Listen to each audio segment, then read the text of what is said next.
Kilala ang Batac City, Ilocos Norte sa empanada. Oo naman, ang sarap, may binibenta nga dyan. Ay, empanada pala ako sa ref. Naalala ko tuloy.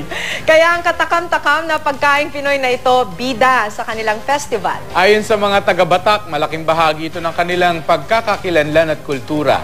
Makibalita tayo kay Mark Masudog ng GMA Ilocos. Batac City's pride kung ituring ang empanada. Di lang ito tanyag sa mga lokal na turista, kundi maging sa mga dayuhan. Sa matingkad na kulay pa lang nito, sino ba naman ang hindi maeengganyo?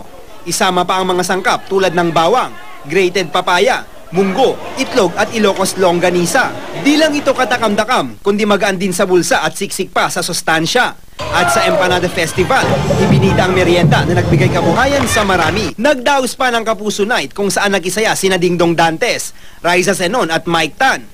Sa lahat ng ito, di maipagkakailang bahagi na nga ng kultura ng mga Ilocano ang empanada. Sumasalamin daw ito sa katangian ng mga Ilocano. Ang mabusising paghuhulma at paghahanda kasi sa tanyag na merienda, simbolo daw ng kanilang pagiging malikhain at mapamaraan. Mark Masudog, Nagbabalita, Pilipinas.